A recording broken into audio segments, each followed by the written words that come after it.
State of Tech, the European edition. I'm Samantha Lawrence. And I'm Bob Russell. Today, Google drops Gemma 4, its most powerful open-weight AI models yet. Microsoft pours $10 billion into Japan for AI and cybersecurity. Chinese AI companies are surging globally with a booming token economy. Data center spending hits astronomical levels as Elon Musk pitches a Terafab. TSMC's massive revenue growth confirms the AI supercycle is very real. And OpenAI buys a security firm to tackle the risks of agentic AI.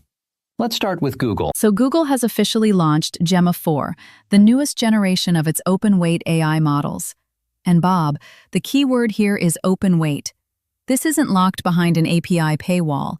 Developers can actually download these models and run them locally. And what makes this release stand out is the range. They've got smaller models designed for edge devices, think laptops, phones, embedded systems, all the way up to large models for serious compute workloads.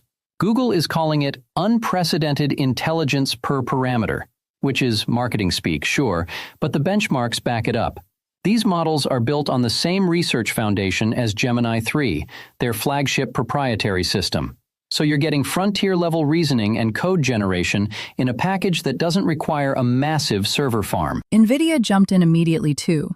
They've announced optimizations for Gemma 4 across their entire GPU lineup, from data center chips down to RTX desktop cards. So if you've got a reasonably modern NVIDIA GPU, you can run these models efficiently on your own hardware. The bottom line for Europe is pretty significant. European startups and research institutions often operate on tighter budgets than their Silicon Valley counterparts. Open-weight models like Gemma 4 dramatically lower the barrier to entry. A research lab in Munich or a startup in Lisbon can now access capabilities that were exclusive to well-funded companies just 18 months ago. And running models locally? That's a data sovereignty advantage too.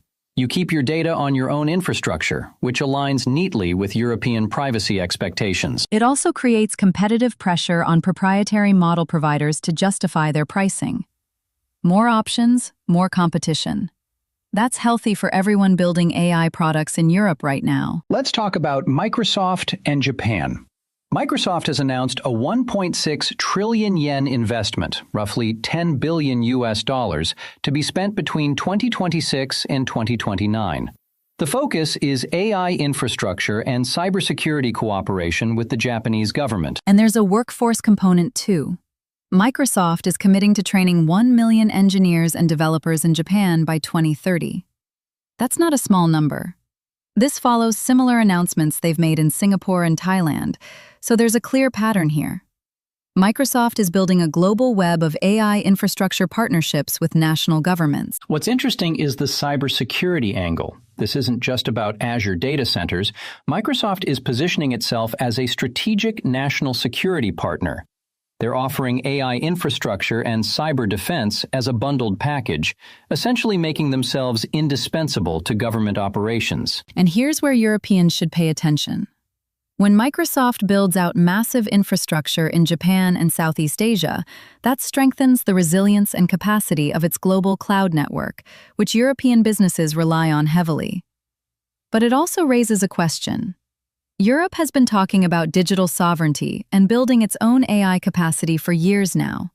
Meanwhile, Microsoft is locking in deep partnerships across Asia at remarkable speed. The precedent this sets is important. If governments in Asia are partnering directly with American tech giants for AI and cybersecurity, European leaders need to think carefully about their own strategy. Do they pursue similar partnerships? Do they invest more aggressively in homegrown alternatives? Probably both. But the clock is ticking, and these bilateral deals are reshaping the global AI landscape in real time. Quick interruption. If you listen to The State of Tech regularly, hit that like button and subscribe. That way you'll never miss an episode. Okay, moving on. Chinese AI models are expanding their global footprint fast. Companies like MiniMax and Zhipu AI are now ranking among the top globally by token consumption. That's essentially a measure of how much AI processing power their models are burning through. And what's driving this is the rise of agent-based AI. There's a system called OpenClaw that lets users delegate complex, multi-step tasks to AI assistants. You're not just asking a chatbot a question anymore, you're handing it a workflow. That dramatically increases the number of tokens consumed per interaction, and it's pushing these Chinese platforms up the global rankings. The scale is remarkable. We're seeing a fundamental shift in where AI consumption happens and which companies are serving it. For a long time, the narrative was dominated by OpenAI, Google, Anthropic, the usual Western players. Now Chinese companies are competing head-to-head on the global stage, and in some metrics, they're winning. For Europe, this is a complicated picture. On one hand, more competition means more choices and potentially better pricing for European businesses looking to integrate AI. On the other hand, European regulators are already grappling with the AI Act and data protection. Adding widely adopted Chinese models into the mix creates new questions about data privacy, where information flows, and who has access to it. There's also a geopolitical dimension that's hard to ignore. European policymakers have been cautious about dependency on American tech platforms. Widespread adoption of Chinese AI models adds another layer of complexity to that conversation. It's not just about choosing between European and American technology anymore. There's a third major player at the table, and they're moving aggressively. And let's be honest, most European businesses will care primarily about performance and cost. If a Chinese model does the job better or cheaper, adoption will happen whether regulators are ready or not. Data center spending has gone completely vertical. U.S. hyperscalers alone are projected to spend around $700 billion this year. That's nearly 6 times what they spent in 2022. Google is building a clean energy-powered facility in Texas. Meta has revised its investment in El Paso to $10 billion. The numbers just keep climbing. And then there's Elon Musk, who never does anything small. He's proposed something called a Terafab, a semiconductor manufacturing initiative in Austin, designed to support 1 terawatt of compute capacity annually. 1 terawatt. That's an almost absurd scale, but given the trajectory of AI demand, maybe not as absurd as it sounds. The challenge for Europe is catching up. European data center capacity has been growing, but nowhere near the pace of the U.S. Permitting processes are slower. Energy grids need significant upgrades. Clean energy supply is a bottleneck in many regions. If Europe wants to host meaningful AI workloads domestically, rather than depending entirely on U.S. infrastructure, these issues need urgent attention. And it's not just about building the buildings. You need the power, the cooling, the network connectivity, and the skilled workforce to operate these facilities. Every one of those is a constraint that European countries are dealing with right now. The gap between ambition and execution is real. What projects like the Terafab signal is that the biggest players are planning for a future where AI compute demand is orders of magnitude beyond where it is today. Europe needs to be honest about whether its current infrastructure trajectory meets that future. Because if it doesn't, the continent risks becoming a consumer of AI rather than a producer. TSMC is projecting 38% revenue growth year over year for the first quarter of 2026. That is a massive number for a company of that size. And it's being driven by their 3nm and 5nm chips, plus the early ramp-up of their next-generation 2nm technology using gate-all-around transistor architecture. This is the clearest signal that the so-called AI supercycle is not hype. It's real and intensifying. TSMC makes the most advanced chips on the planet. Their client list includes NVIDIA, Apple, AMD, and virtually every major hyperscaler. When TSMC posts numbers like this, it means demand for cutting-edge silicon is relentless across the entire tech ecosystem. And they're maintaining high gross margins despite rising costs, which tells you their pricing power is enormous. Nobody else can manufacture at these nodes at scale. Samsung is trying, Intel is trying, but TSMC remains the dominant force. For European tech companies, this is both good and concerning. Good because TSMC's continued investment ensures the chips powering European AI innovation keep getting better and more available. Concerning because Europe has essentially zero capacity to manufacture at these advanced nodes. The EU Chips Act is working to change that, but building fabs takes years.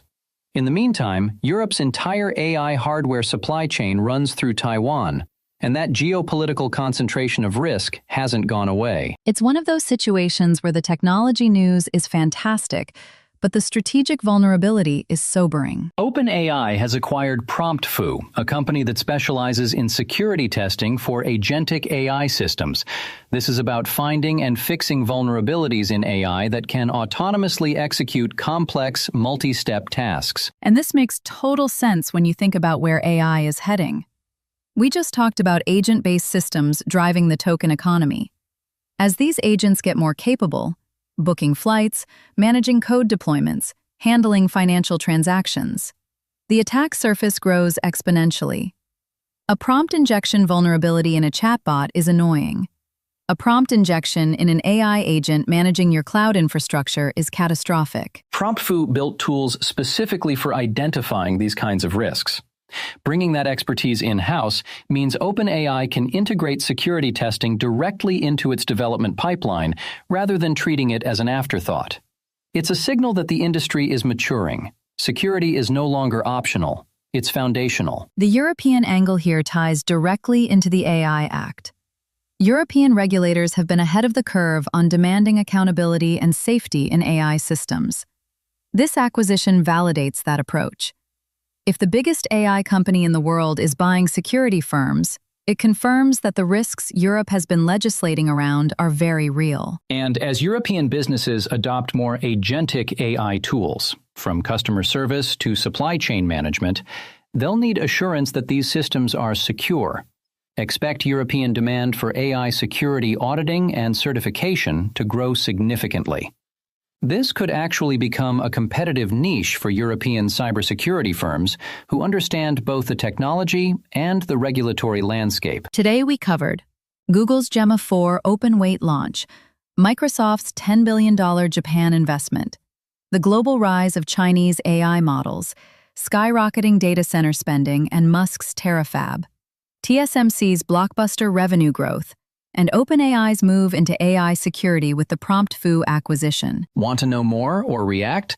Visit stateoftech.eu or email us at info@doorzetters.net. State of Tech, the tech world in 15 minutes.